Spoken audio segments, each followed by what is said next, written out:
Fisherman of Reddit. What is the strangest thing you have pulled out of the water? The first time I went fishing with my dad and brother, we were standing at the end of the pier looking like dolts not knowing what we were doing. A nice guy on the opposite end of the pier came over and gave us a hand setting up and gave us some tips on casting off etc. and then left us to it. After a while my brother realized he had a bite and reeled it in. He pulled up a really ugly looking fish and was about to grab it off the line when the guy who had been helping us previously shouted across, "Don't touch that." He came over and explained to us that it was a lesser weaver which had poisonous spines on it. He just cut the line and kicked it back alive before explaining about how you can't kill them in case they wash up on the beach. So, if that guy is reading this, thanks for saving us a trip to A&E. I was fishing with my dad off the coast of Mallorca in Spain when I was about 15.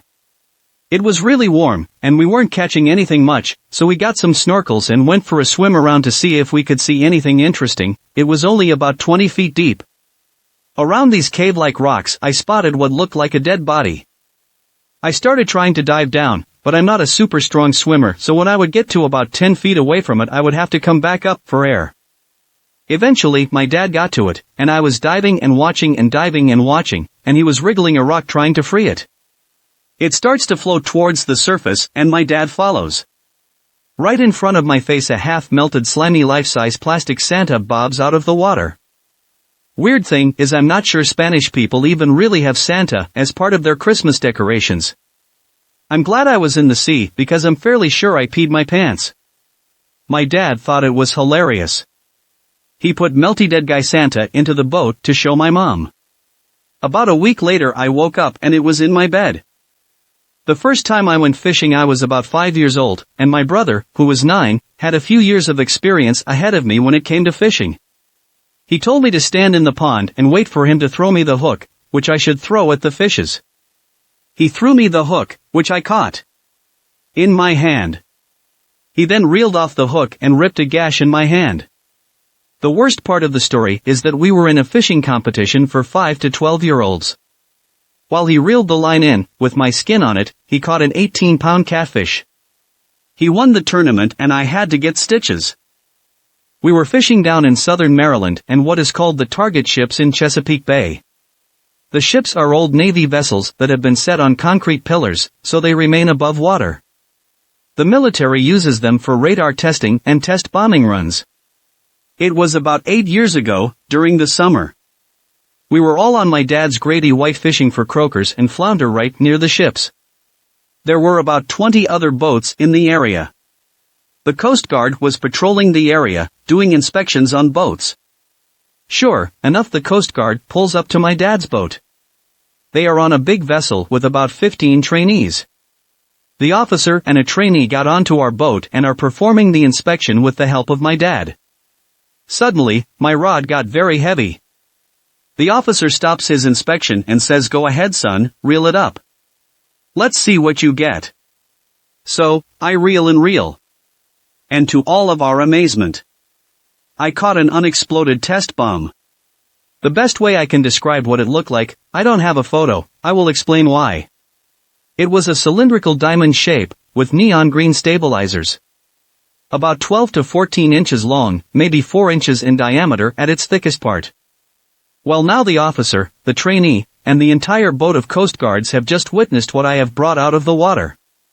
The trainee on our boat leaps to his boat, and they haul us away with their sirens on, leaving the officer on our boat. I am ordered to freeze, and not make a move. The Coast Guard gets on our VHF and tells all the boats in the area to leave the target ships. After about 20 minutes of me sitting here, with this bomb on my line, the area is finally cleared away. The officer orders my father to put the boat in drive, achieve a good bit of speed, and not stop. So, my dad does as he is ordered. Put the boat in gear, and we are rolling about 15 to 20 knots away from the ship. The officer brings out a knife, cuts my line, and orders my dad to just throttle the boat and get away as fast as he can. Needless to say, it did not detonate when it hit the bottom of the bay. We took the officer, who was clearly shaken, back to his ship. I know it's hard to believe this story without proof, but we were unable to get a picture of it. We tried, but the Coast Guard officer was adamant about us getting the hell out of there as quickly as possible. I've been fishing my entire life and caught lots of peculiar stuff: eel, octopus, a shark by its dick, and all kinds of weird bottom fish. The two really stand out though. When I was a kid, me and my old man caught an otter while seining. Seining is basically like taking a volleyball net, flipping it upside down, and walking through the water with one guy on each end. Then you drag it up on shore. The otter was a juvenile and our two dogs were swimming around playing with this thing. It would float in the water until one of the dogs got too close, then he'd dive under and swim away. He'd pop up right behind the dog and make a loud chuffing sound. They played like this for about 15 minutes while we dragged the seine. One of the dogs ended up chasing him into the seine and we dragged it up on shore. The otter was not amused. This thing went crazy, thrashing and biting. Dad held the dogs and told me to let them out. I was scared. I flipped the net open and the thing took a run at me. I ate it trying to get away from it and it beelined for the water. No harm done. I got older and the old man got a boat we could take offshore. We were trolling when a flock of gannets came through and started diving on our baits. They do this periodically and there's not a lot you can do. They never get hooked. Until one did. Gannets are giant seabirds. They can have a 5 to 6 foot wingspan and are scary as hell up close. He hooked himself in the wing somehow and set the hook trying to fly away. I grabbed the rod and flew this bird like a kite. He'd try to fly and pinwheel into the ocean. I dragged him as fast as I could so we wouldn't drown him or hurt him any worse than he already was. I got him up next to the boat and the old man tossed a towel on him and wrapped him up. We covered his head and everything but the hook wing so he couldn't bite us, and I held the bird while the old man dehooked him. The wing was fine, not broken, and just had a little hole in it from the hook. The old man got on the far side of the boat and told me to let it go. This bird was huge. My game plan was to toss it away from me over the water and hold on to the towel.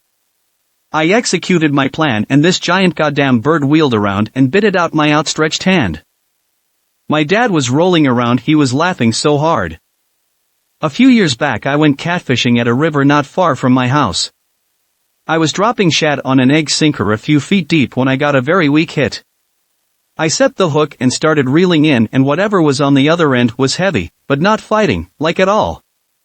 I saw the tail rise out of the water a few times, so I knew it was a fish, but the thing just laid there. When I landed it I found out just how god tough catfish are.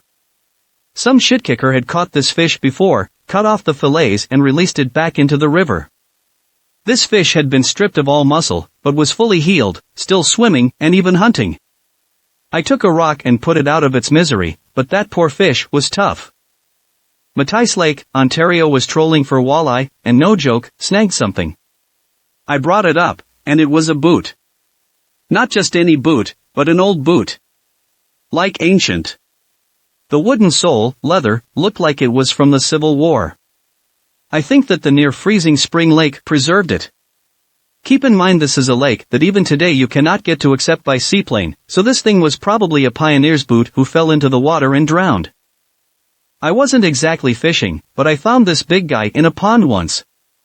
Every August, they used to drain the pond in the center of my hometown in order to rid of weeds, invasive plants, shopping carts, and dead prostitutes.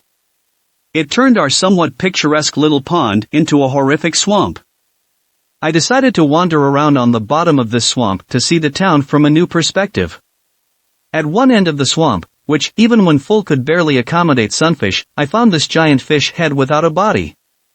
Weird looking man. If anyone can identify it, let me know. I've always wondered what it was. I have a good one. One day I was fishing with my dad and my brother, and my dad caught a catfish. When we go fishing we usually only catch bluegill and the occasional turtle, so we were excited. It was too small to keep though, so my dad started to take the hook out. Now keep in mind you can't release catfish by holding them in your hand like normal fish, they'll slice your hand open, so my dad held it under his boot and took it out. This entire time he's working the hook out though this fish keeps repeating, "Aflac. Sounded exactly like the duck from the commercial, only it sounded angry. We started laughing a bit at first, only it started saying it louder and faster, like some sort of ancient catfish curse. My dad got the hook out though and threw it back, but still was weird. A moray eel scared the crap out of me. They're ugly and they're oddly squishy and soft, probably so they can fit between the rocks. Also, I caught a yellowtail, hamachi anyone, off of the Ventura coast in late November, which is very uncommon, when I was 7 years old. To this day, it's the biggest fish I've ever caught. The weirdest thing I've ever been hooked on isn't that weird, it was just a giant snapping turtle. However, I know a guy that pulled out the body of an old lady out of a reservoir. The police officers speculated that she had wandered out of her house in the winter, hopped up on old lady medication, and made her way out to the reservoir, where she eventually fell through the ice and died. When the ice melted and my friend started fishing there, he just happened to hook onto the body. I can't imagine that though, thinking you have a massive fish, and all of a sudden, old lady.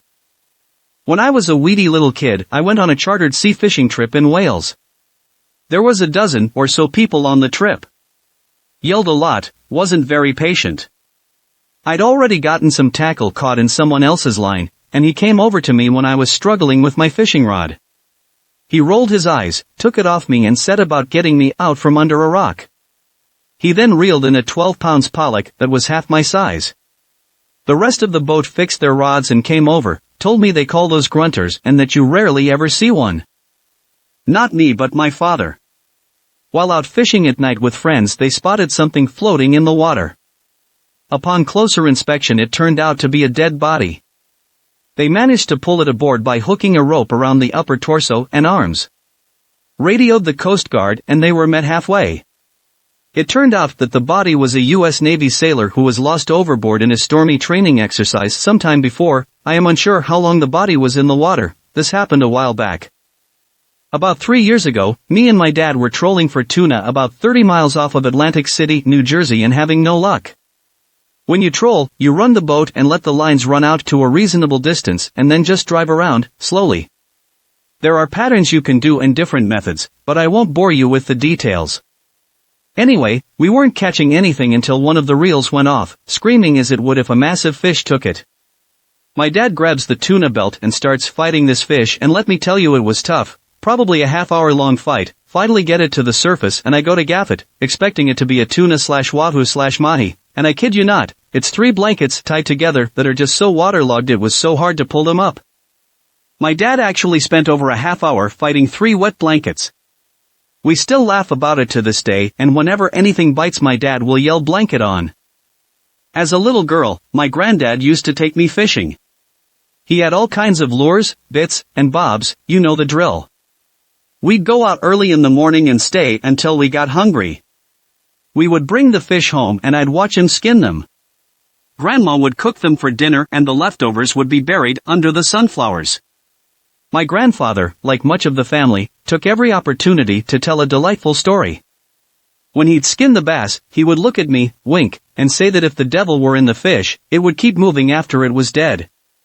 He'd skin them, gut them, take all the meat from their bones, and the fish would still open and close their jaws. Open and close. Open and close. Of course, now I know it's natural, but back then. As a teenager, I fell for every advanced new technology in fishing. I spent a lot of money on some new Kevlar fishing line and an expensive fishing lure. Not long after I started trying it out, my line got stuck on something. This Kevlar line had a ridiculous test strength, probably in the hundreds of pounds.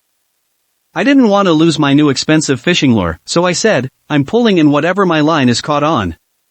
I grabbed pliers from my tackle box and wrapped the line around it a bunch of times and then started trudging it up. It was something heavy, I figured a down tree limb or something. When it made it to shore, it was a huge alligator snapping turtle. Being a teenager, I pulled the line so as to flip it on its back and stretch its neck out. Then I stepped down on its neck with my boot and unhooked my expensive fishing lure out of its mouth and then ran away as fast as I could. We were fishing on our lake up in northern Michigan with my uncle, who was a DNR officer, Department of Natural Resources. This is relevant. When we finished for the day, we pulled up the anchor, and there was a lot of resistance to it. With everyone working together we finally pulled it up, and it was hooked on a really thick insulated cable. We are on a pretty small lake, and my uncle had absolutely no explanation for the cable. All he could say is, there is no reason why that should be here. Kinda weird. This didn't happen to me, but happened to a family friend. In the 60s he and a few friends spent an entire weekend out fishing and barely caught anything worth mentioning, when all of a sudden one of them felt a huge bite. He started pulling and slowly, out of the water, emerged a human hand, followed by an arm, then a shoulder until he had fully pulled out a dead body. True, it was a suicide victim. When the guards arrived, Irish police, they searched the body and in his jacket pocket, sealed in a plastic bag, was £1,000. Which back then was the equivalent of finding about $50,000. Needless to say they didn't search for the body themselves. Genuinely true story. I was fishing for trout in Missouri. Near Cassville and the Roaring River, which many people fish it. The water is clear, and you can see the bottom. This day I had no luck and was about to leave, but saw a stringer in the water with 3 fish in it that had gone away, and they weren't going to make it much longer. So, I spent the next 15 minutes snagging the stringer with a hook and pulling it close enough to pull it out of the water. I got skunked, but still took home some fish. I caught a water moccasin out of a pond as a young boy. It had wrapped itself around a limb in the water, but I had thought my line was just stuck, so I pulled for all I was worth. When it finally loosened it shot out of the waters like it was in springs right at my face. I pulled my pole back frantically, but line and snake wrapped loops around my head and one prong of the hook embedded in my ear while less than an inch away the other prong was embedded in the snake's mouth. It was hissing angrily and writhing about my head. Luckily, my dad was with me, and he used a knife to decapitate the snake and pulled the hook from my ear. I went with a friend and his family on vacation down to Florida a couple of years back. His dad is big on making crab cakes and all that, so we went out and bought all the gear for going crabbing in the Everglades. On our way into our spot, I saw a small alligator, maybe 3 feet/1 meter, and immediately started joking about how I wanted to catch a gator. Well, the way we were catching the crabs, we were tying chicken next to rope, throwing them out into the water and gently pulling them back towards shore and over a net. When the crab worked its way over the net, swoop, crab. It was working pretty well with 4 of us at the bank in different spots. Well, I felt a little tug on the end of my rope, didn't think anything about it and told my friend to grab the net. I had one on the line. About the time he turned around with the net, a 7 to 8 foot gator came straight up out of the water with my rope hanging out of its mouth. Long story short, it put a stop to our crabbing in that area. Years ago, a few friends and I were fishing for a river in between 2 different lakes called Burley Falls in Ontario. We weren't having much luck when we noticed what seemed to be like a feeding frenzy near the water surface about 30 feet away. There were bubbles rising up and making a commotion on the water. None of us could figure out what it was, and we all started throwing our lures at it. We were doing this for a few minutes when I finally caught onto, snagged, something. It was heavy and I pulled at it as much as I could. After a full 2 minutes of reeling this thing in, a scuba diver popped up beside the boat and asked if this belonged to one of us and pointed at the lure hooked on his gear. We were more than a little freaked out by the situation and everyone had a good laugh about it, but it wasn't until after that we realized how it could have ended much differently if we decided to start the engine. It's certainly the biggest thing I ever caught. Fishing with my father on a river north of Seattle back in the 80s. I had cast out across the flow of the river and was doing a slow retrieve looking for trout. I snagged onto something that I thought was a log, but then it started gently pulling on my rod. I was able to make some headway, no pun intended, on retrieving it, but as it got near the bank of the river I could see that I had a freshly severed, fully grown cow's head that had been floating down the river. I threw it back so it could grow some more. Fishing in Mexico caught a pelican. This was kind of remarkable in itself as I reeled the big in, but then a Mexican came out of nowhere and lopped its head off with a machete and offered to cook us lunch. Some of his friends showed up and we BBQ'd and ate said pelican. It was one of the most disgusting things I have ever eaten. My sister caught a jackass on a wakeboard. There were rich people downstream from our little redneck fishing camp that hated how we dragged down their property values. So, they would board close to the piers and spray our boats. My sister had tossed a line out and left it sitting when one of the rich people came by trying to swamp our boats. The line hit him right across the neck, and the hook caught in his vest about 2 inches away from his neck.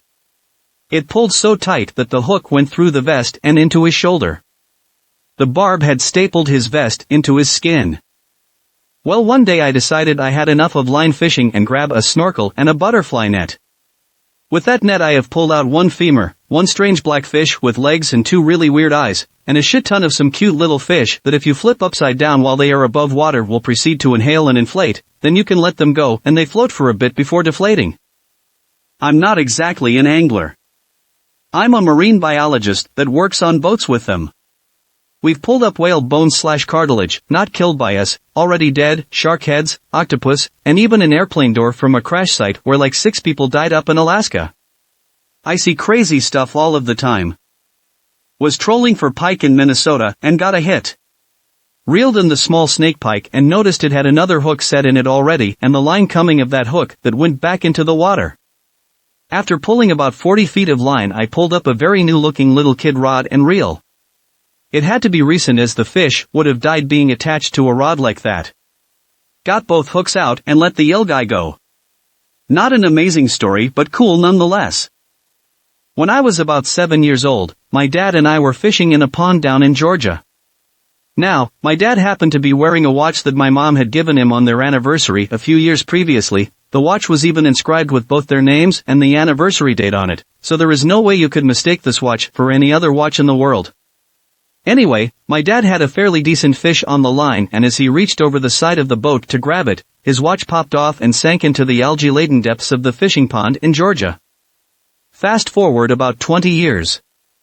I am much older now, out fishing with my dad off the outer banks of North Carolina. We caught many fish, mostly Spanish mackerel, and bluefish. At the end of the day, we were cleaning the fish when my dad guts a bluefish and notices something hard, a huge lump, in the stomach. I watched as he cut the stomach open, and there, inside, unbelievably, was a bottle cap. Can you believe that a fish swallowed a bottle cap? My brother and I were on a small boat at a local reservoir fishing for bass using lures. At one point, he made a cast and got a huge hit. He knew it was a big one, meaning big bass, since we were working certain lures. He finally pulled it to the boat, and I reached to net it. It was a big carp. He was really disappointed. Upon grabbing the fish, I noticed a strange lure on my brother's line, an old one, and that the clip-type swivel attached to his line was open. A clip swivel is used for quick lure changes, picture a small safety pin. Yet, the swivel was still through the eye of this old lure in the fish's mouth. I had seen what my brother had cast out and said to him, "That is not your lure." We both could not believe what we saw. My brother had cast a certain lure and caught a fish with a different one. All we could rationalize was this 1,000,000,000 scenario. My brother made a cast with his lure. While in the air, his swivel came open and his lure fell off. The line hit the water at the moment a carp was swimming by with an old lure still stuck in its mouth from a long ago narrow escape with being caught. Miraculously, the fish swam to his line and threaded the eye of the lure in his mouth through my brother's swivel and my brother reeled him in. We knew no one would believe what we had witnessed. True story. My cousin and I were out on a boat all day and hadn't caught a single fish. We were pretty drunk though. So, we're sitting around trying to figure out how to catch something. I take out a pack of Oreos and cover a hook in the frosting and cast them out. 5 seconds later I reeled in a tiny little perch. We are both laughing hysterically, partly due to being wasted, and my cousin says he's going to top me. I tell him bring it. He moves to the back of the boat and pulls out a bow and arrow with a reel attached to the bow, and string to the arrow. This man leans over the side of the boat for about 4 minutes and then lets the bow fly. He hit a fish on the first try. We caught 2 perches that day, but it was still the best fishing trip I've ever been on.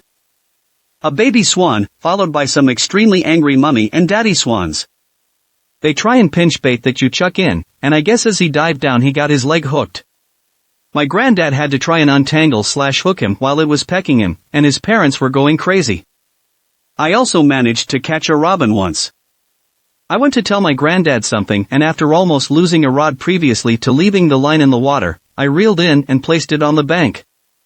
When I returned, the road was upright and dancing around. I was just looking at it for a while like, magic? Grand. Robin had tried to pinch the maggot on the hook, and the hook went into that nose-hole thingy on the side of the beak. It was another time my granddad had to peck loads because of me. Fishing gone wrong.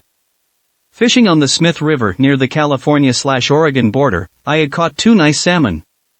Around midday I was fishing in a deep hole when I snagged something. I thought I snagged a log. As I pulled, the line came up slowly. I figured I caught a tree branch underwater or something like that. I decided to pull really hard and snap my line. As I pulled, what I was snagged on broke free of what it was stuck on. Then I saw it rising fast. It was not until it was about a foot from the water did I realize what it was. As soon as it breached the water's surface, I wanted to die. This was a dead deer. It must have been stuck on something underwater because it was all bloated and clearly full of gas. The smell made me want to cut off my nose. There were about 6 people fishing in that hole. 5 minutes later, there was no human near that part of the river. There are not enough English words to describe how awful it smelled. I had to cut my line. A wonderful day of fishing was ruined by that bloated Bambi corpse. Me and my brother were fishing from the shore, and I snagged my line. As I'm trying to free it by yanking it, I didn't know you weren't supposed to then, he gets his snagged in what looks like the same spot. So ingeniously, we both begin to pull.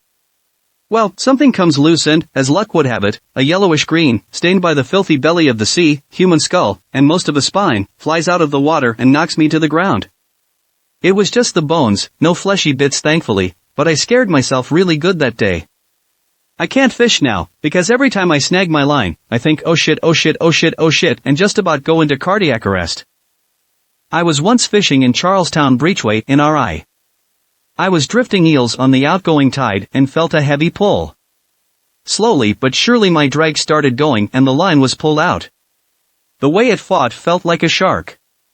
A decent one. I made all other anglers pull out of the water so I could properly fight the fish and land it without fouling others' lines. I then, being jerky and younger, started running my mouth to some of my friends.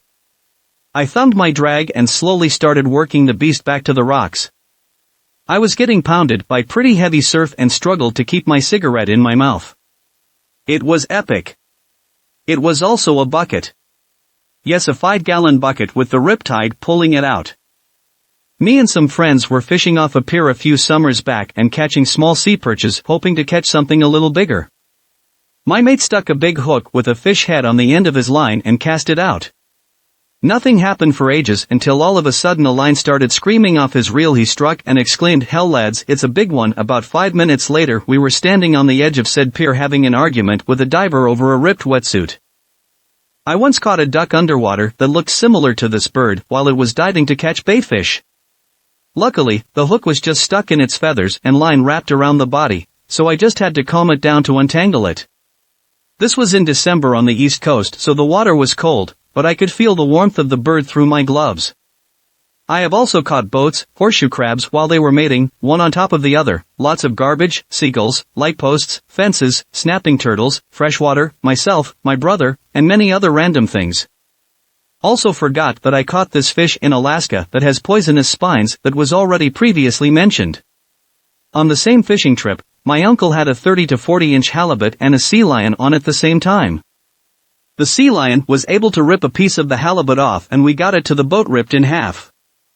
It was madness on the boat because we were catching halibut after halibut and trying to scare off the sea lions that were circling the boat waiting for us to bring one up to them. Living in Alaska, I'd expect more strange stuff, but not really. Fishing off the rocks in Seward during the Silver Salmon Derby, line has been in the water for a bit, figure it's time to check the herring on it. There had been a sea lion around the area, known for grabbing bait and running. As I'm pulling in, I get this hit, just a flounder. Fishing off the rocks in Seward, watching a family of otters go by and feel a hit on the line. As I'm dragging it up, I see what looks like a giant mass of kelp on my hook. I know I wasn't dragging on bottom, so I figure I just came across a kelp farm. Now the color in the pick is different. The one I pulled up was brown, and the eel had 2 large protruding teeth in the lower jaw. I even stopped a state trooper and FNG person because I had no clue what I had just pulled out of the water. They told me it was a wolf eel and to go ahead and throw it back if I wasn't going to eat it. By far the weirdest I've seen. My old man was fishing off the Homer Spit when he was a kid back when you could fish from the boat dock. He pulled up what he described as a giant spider and started screaming. Some guys ran over and told him they would take care of it for him. He went back and told his parents, and they were flabbergasted. He had just caught a king crab and gave it away. The first time I went fishing was when I was extremely young, about 3 or 4. At that time, my favorite color was orange, and I was super determined to catch an orange fish.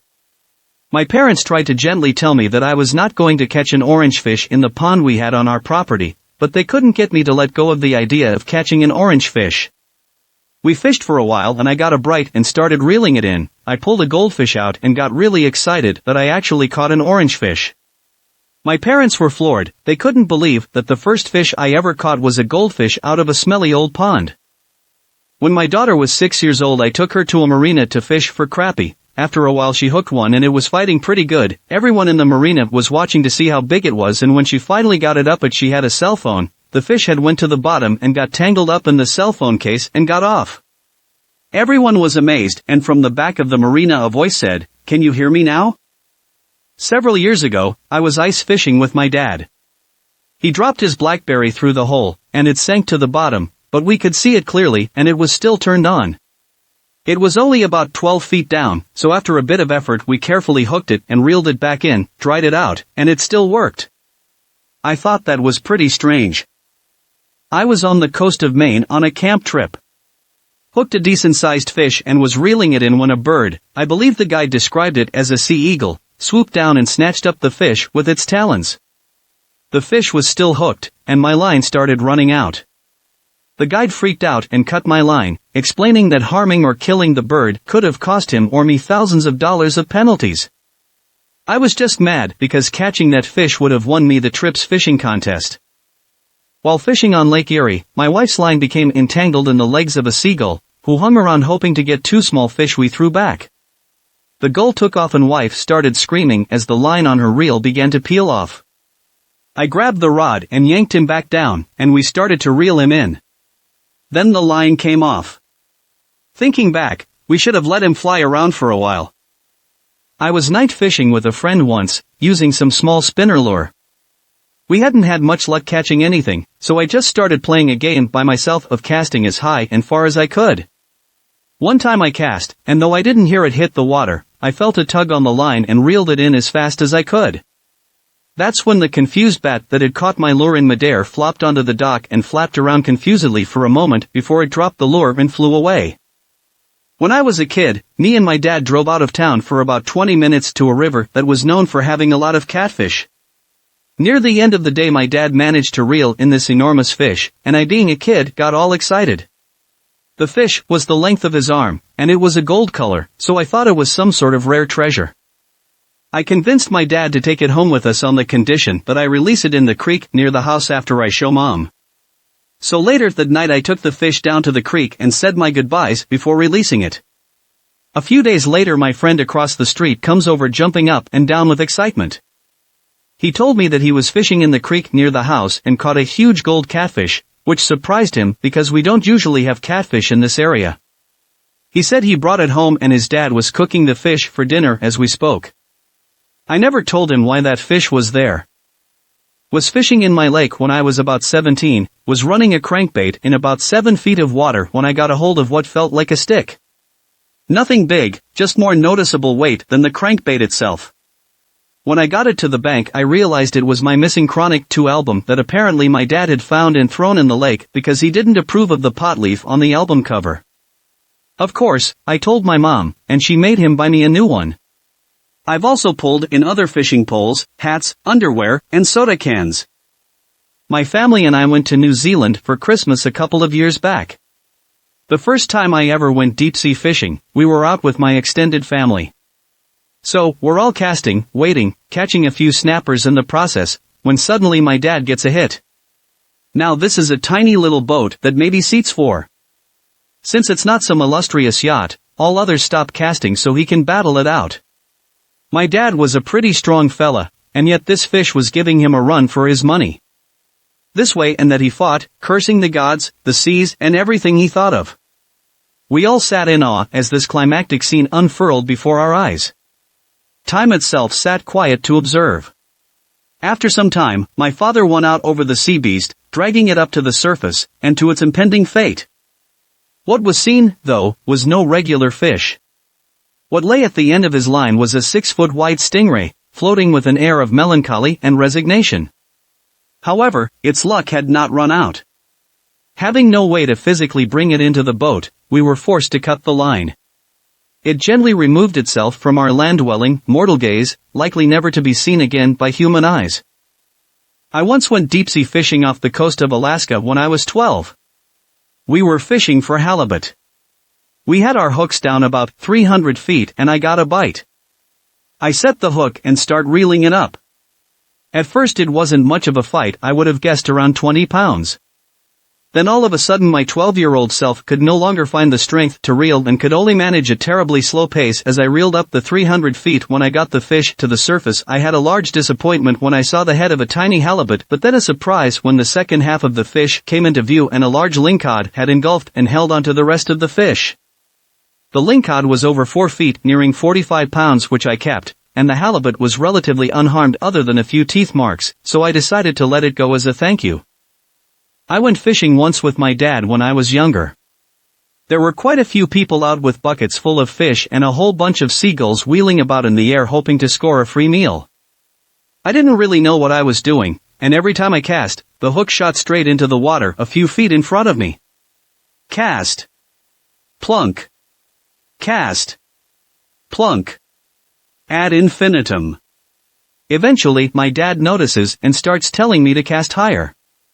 In my 12-year-old vocabulary, I think, what the crap does that even mean? I cast again, and it plunked into the water at my feet. No, you have to cast up. Well, no Sherlock, but how do I do that? And this keeps up for about 10 minutes, with me being woefully incompetent and the only advice my dad offering being cast up or cast higher. People are starting to notice and I'm getting really embarrassed.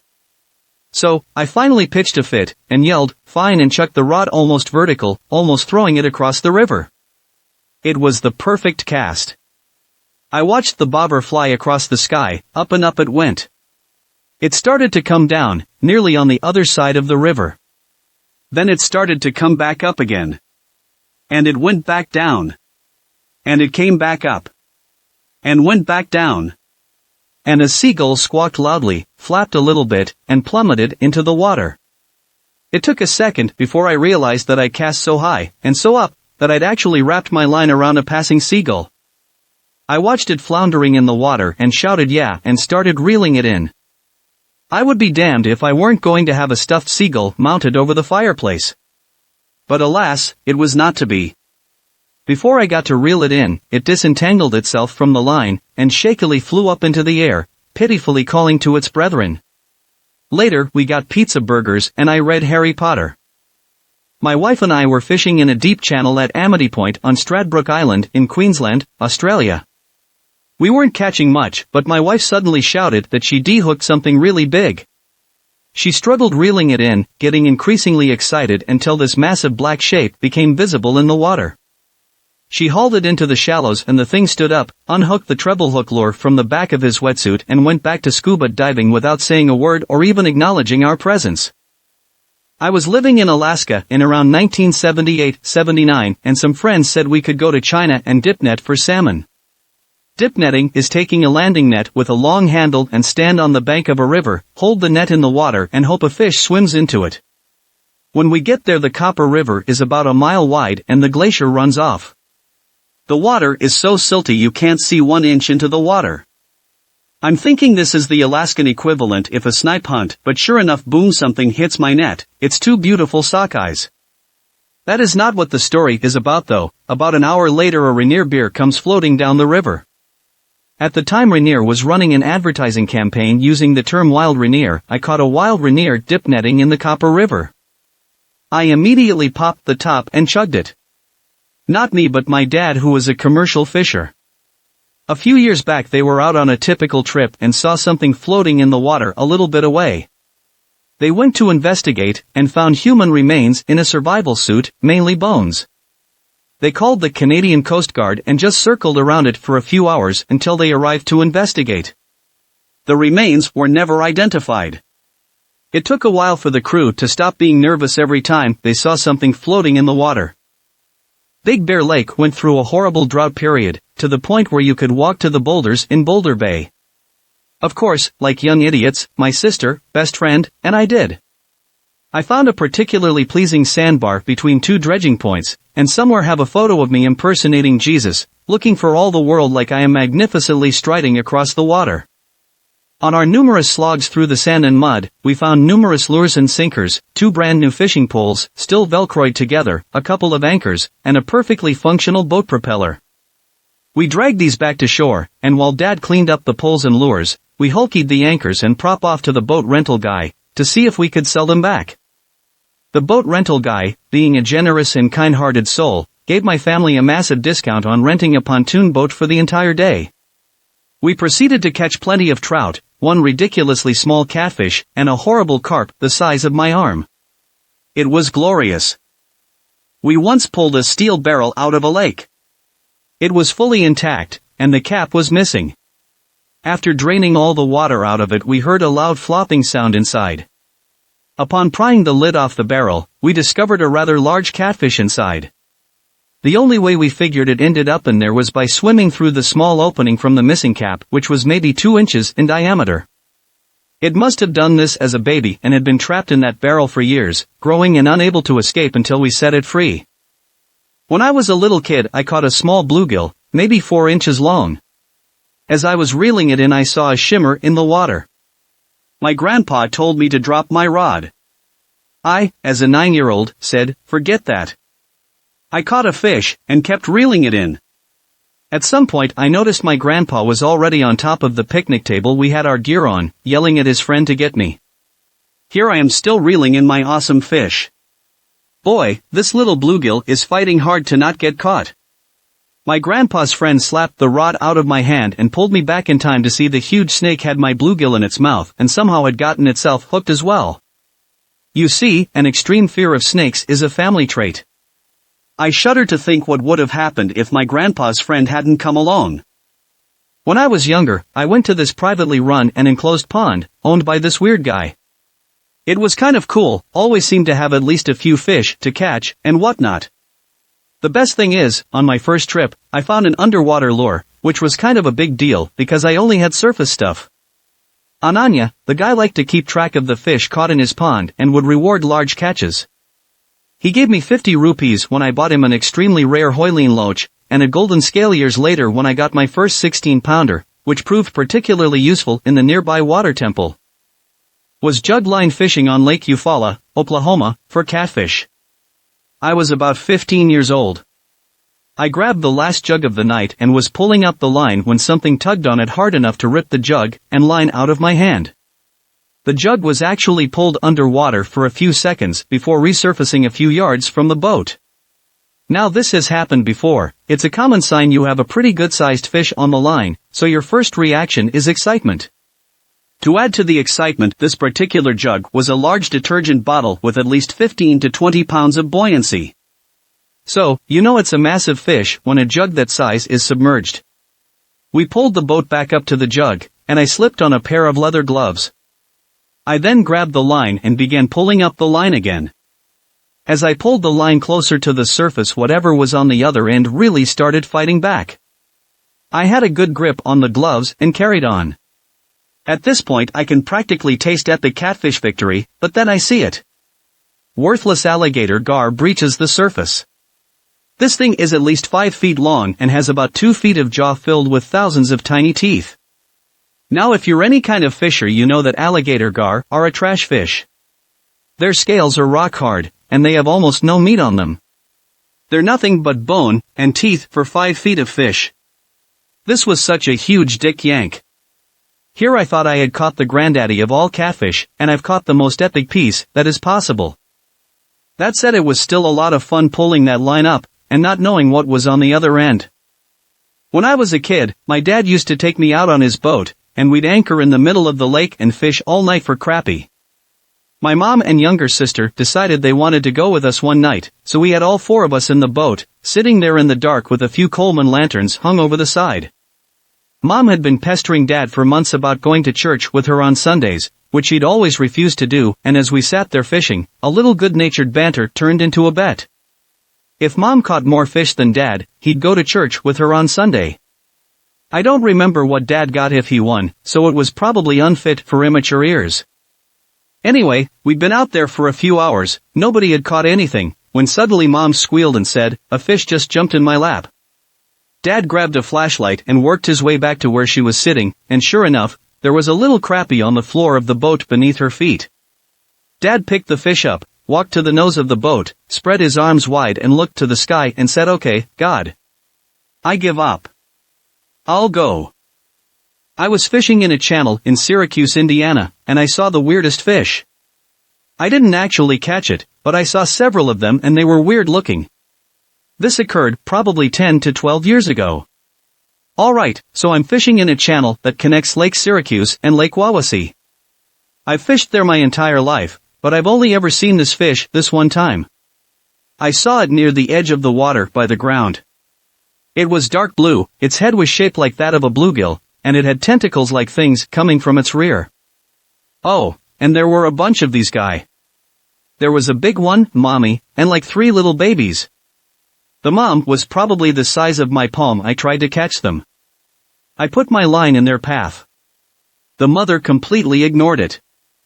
The babies would nibble on the bait but then spit it right out. The hook looked to be too big for their mouths.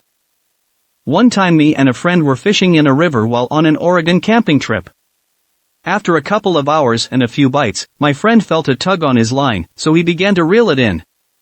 It was pretty heavy, but at the time, we thought it was odd that the fish wasn't fighting back.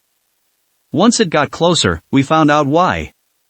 We were both pretty excited once it got up close, and we saw the size of his catch. Our excitement quickly faded. Turns out, he caught a dead salmon.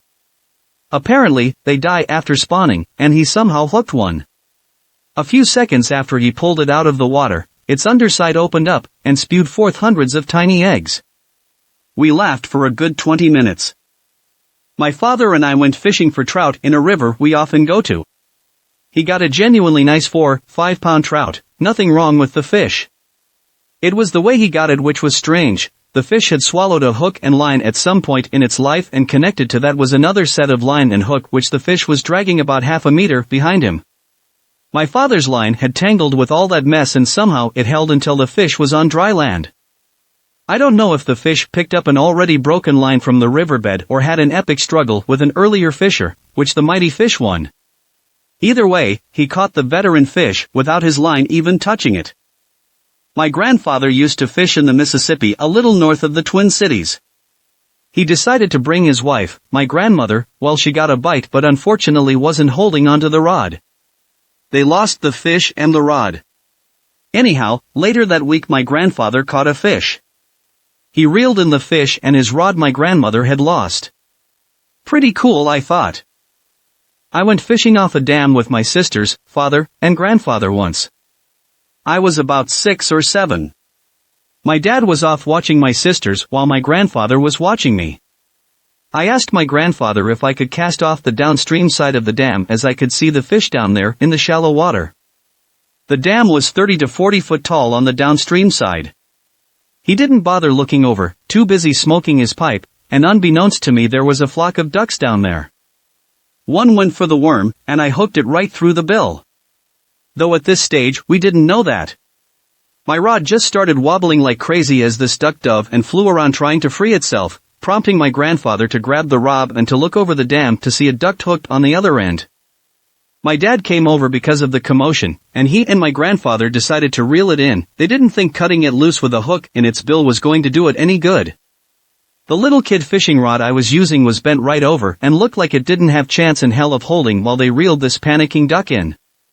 They managed to get it up onto the dam, and my grandfather held it down while my dad called my mom, A, because she's conveniently a veterinarian who practices wildlife rehab, and B, to get her to bring pliers. She showed up 10 to 15 minutes later, took the hook out, and fathomed that the bill would heal all right by itself. We let it go, then tossed it a couple worms which it promptly ate, which we took as a good sign. To this day, it's the biggest catch I've ever made. My mom never let my dad and pops live it down. When I was around 12 years old, my dad would take me and my brother offshore fishing in our old superbly craft 20-foot boat. I remember this time like it was yesterday. I had dropped my line and was kicked back relaxing when something hit my line and hit it hard. I grabbed the rod and started to stop him from running, but it yanked the pole right out of my hands.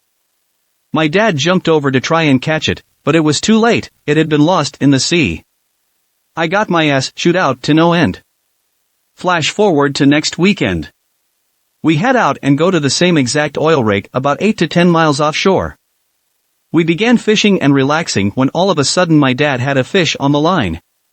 So, after he fought the fish for about 5 minutes, he got it in, and along with it the fishing pole I lost the week prior. We were all shocked about the rarity of catching the same fish with our pole in the entire ocean.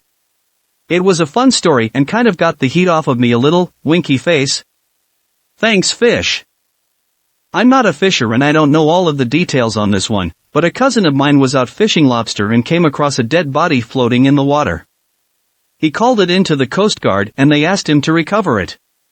I guess the guy had decided enough was enough and jumped overboard on the local ferry. It haunted my cousin for years. My grandfather also came across a dead body while he was out for a walk on the beach with my grandmother. It was another drowning victim from like 50 miles up the coastline. He made my grandmother walk away before she saw it and they walked home to call the police. It wasn't me, but I was fishing in Colorado with a couple of friends and my friend started yelling that he had something big hooked. About 10 minutes of hard wrestling later, with us cheering him on drunkenly, he pulled out a towel with a diaper in it. It would be a funny story, but to his shame he committed seppuku. We cooked and ate the towel. Times are tough these days. While on vacation in Florida, I was fishing right off the beach, a popular spot among the locals. After testing my patience for a good hour or two, a fish was on. Based on how much of a fight the fish gave, I could tell it was a nice-sized fish, around 15 inches. Then all of a sudden, the tension gave up. Thinking the fish got away, I reeled in my line to find a bleeding head of a mackerel attached to my hook.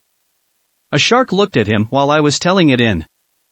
One time when I was fishing on the shore with a steel Acme Cast Expert lure. While I was trying to catch little bluefish, snappers, my reel got jammed and the lure sank to the floor. When I finally got the reel working again, I started to reel, and it wouldn't budge. I thought the lure got stuck under a rock, so I pulled harder, and it started to move, but it was still too hard to get, so I was about to cut the line when I felt a tug. I reeled it in with all speed and walked it out to shore, and what do you know, I caught a summer flounder, a fluke, and a guy from the jetty said to me, "Hey, nice catch, what were you using?" And I showed him and he was dumbfounded. He said that it was next to impossible to catch a bottom-feeding fluke of that size with that little lure. My friend who was a commercial fisher has run across large bales of marijuana on at least 2 occasions close to shore. He was too scared to even touch them for obvious reasons. My other friend who was a commercial captain once ran across bales of marijuana in an extensive line like they were dropped from a plane, stretching as far as he could see in either direction. This was off the coast of Mexico, and he also didn't touch them for obvious reasons. My commercial fishing friend also once found a training torpedo fired from a naval submarine. There was a phone number on it and an offer of a reward for reporting its location. He also once found a floating parachute with some sort of Navy electronics submerged below it. He was too scared to retrieve it because he was afraid he might get electrocuted. He assumed it was some sort of remote sonar tracking system, but never found out for sure. Once while fly fishing for bass with a floating grasshopper pattern, a good-sized catfish came to the surface and took the fly. I reeled him in, incredibly surprised that a usually bottom-feeding fish took a surface lure. I also caught numerous walleyes while fly fishing in the Iowa River during the shad spawn in the fall. I was going for white bass and started hauling in all these walleyes on a minnow pattern. Good times. I basically fished my way through college. I didn't catch it, but it's a remarkable story. One day my dad and I were trolling for salmon in our usual bay. I had a line ready to be set out and the lure was dangling in the water. The lure hooked onto a buoy or something like that and the rod went into the water. We were kind of weird, but we had 7 others of the exact rod/reel, so it was suck but, whatever. We're buds with everyone on the lake, and we joked over the radio that if anyone went to the bay they could catch a decent rod and reel. Next day our friend called us. He caught the rod. 1 in a million chances. I was fishing off my mom's boat when it was docked in a lake. I kept feeling something take my worm and I was getting weird. I finally reeled it in, and it was like a foot-long bullhead. Being that the only people there were me, my mom, my son, and my sister, none of us wanted to touch it, for fear of getting stabbed by the little whiskers. Finally, it snapped the line, and we kicked it back in. Hopefully that stupid fish died. My dad and I usually go over the border to Ontario every summer to do some fishing for 3 to 4 days.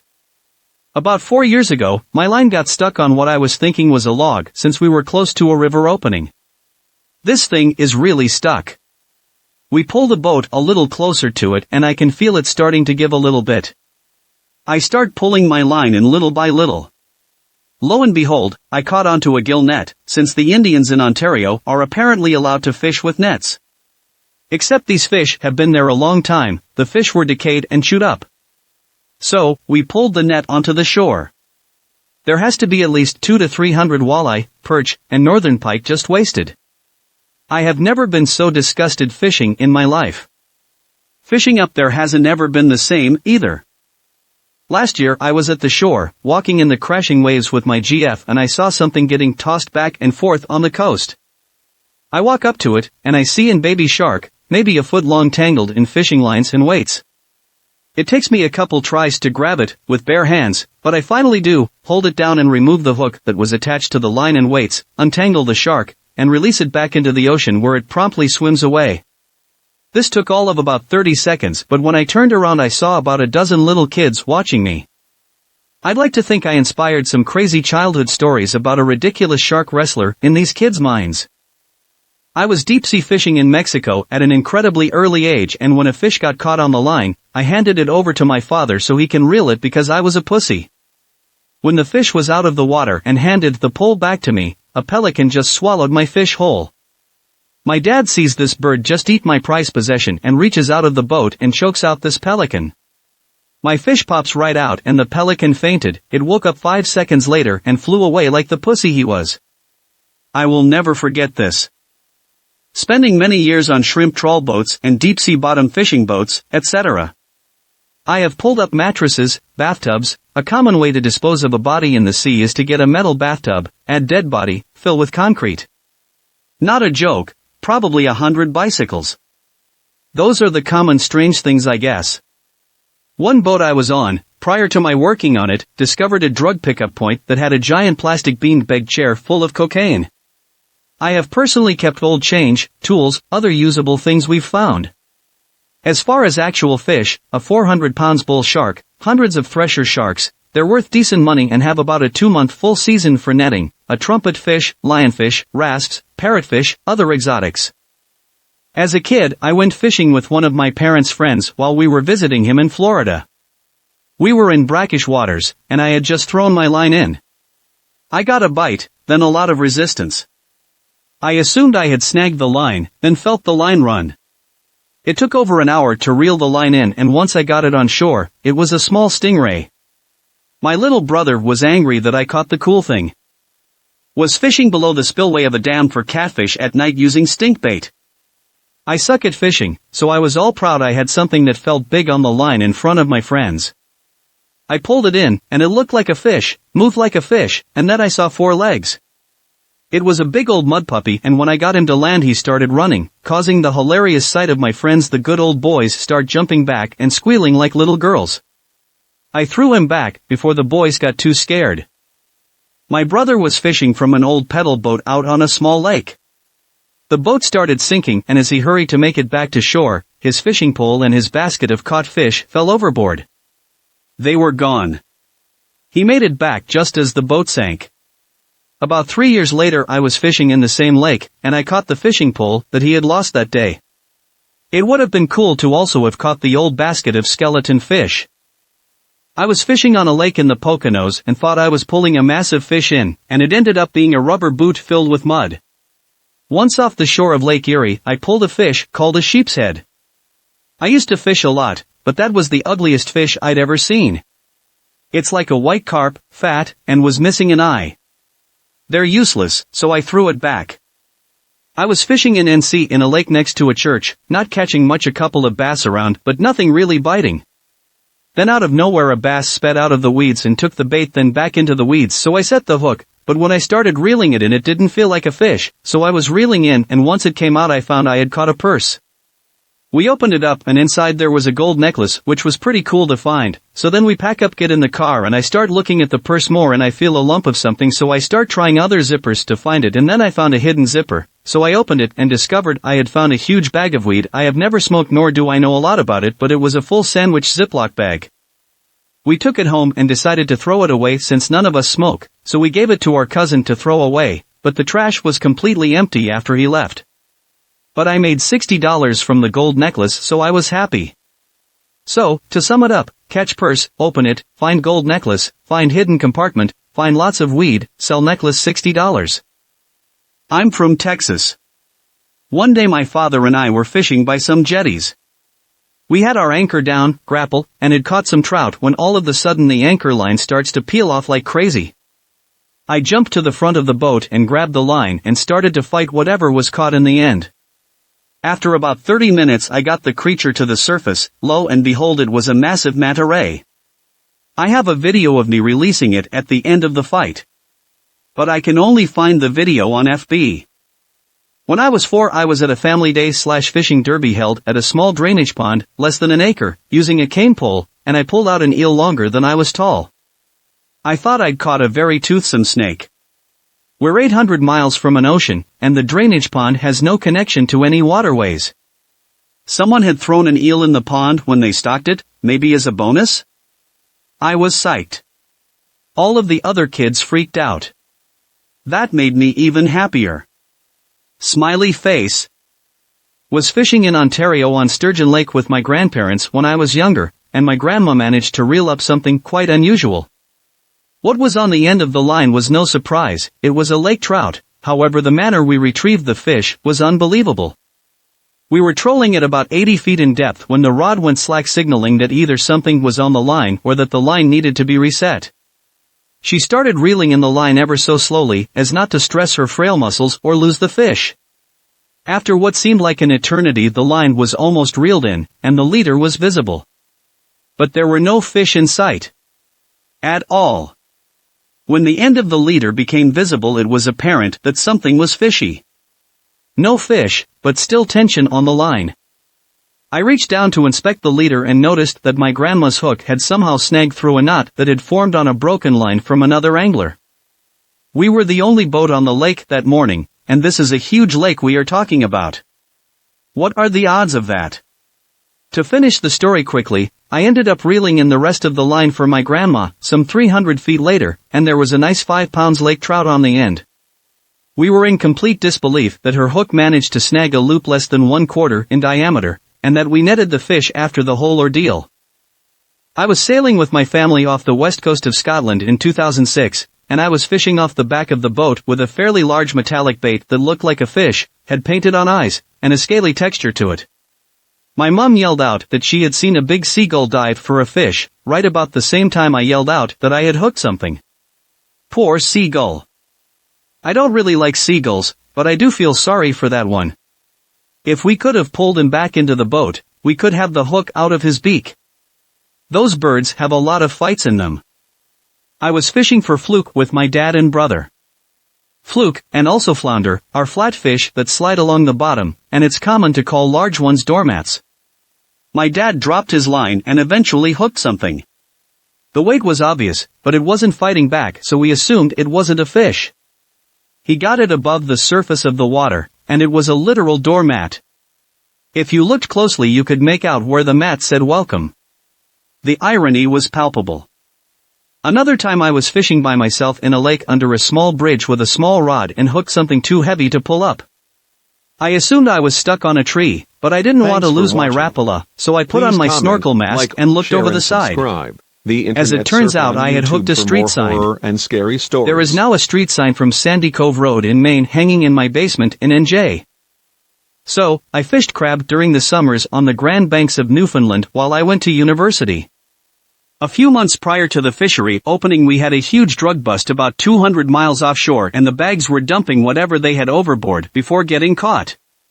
This one day while fishing we had lost both flyers on our fleet of crab gear, so we had to put out the creeper and drag for the gear. We snagged something so hauled up the creeper gear and a burlap sack was stuck to one of the fingers.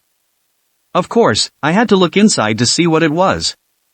I was blown away. Inside this sack was 51-pound bricks of hash, sealed airtight. That's it, I'm retired early, grabbed another young fella, and told him what it was. As I was coming back out of the wet locker, an old skipper looked in the sack and said that's nothing but garbage and threw the entire sack back into the ocean.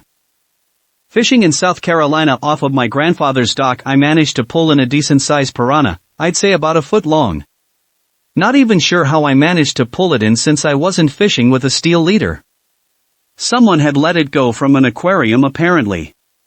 Even more terrifying is that I had been swimming off the other end of the dock 15 minutes or so earlier.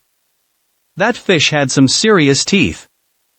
I caught a salmon in the Credit River one time. For those who don't know the Credit River, it's extremely polluted. When I pulled the salmon out, it was covered in huge red bubbles. This one volcano of a bubble I decided to pop with my knife erupted a toothpaste-like substance of yellowish crap that smelled so bad it fried my nostril hairs.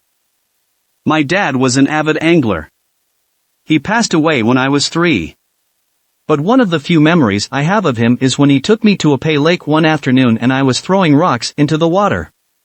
We didn't catch anything that day, but I remember him buying me a Yahoo and driving home. My mom tells me stories of how he would catch large garfish and scare her with them. My grandmother has a few trophies that he won in tournaments and a few mounted fish. My uncles were convinced he could communicate with his fishing pole. My mom still has it. The handle is made of cork, and he used it so much you can still see the intentions of his hands on it, but his family was extremely poor, so most of the food they ate was fish my dad caught. He was a fishing prodigy. I would love to hear what he would have to say about his experiences here in the lakes of Kentucky.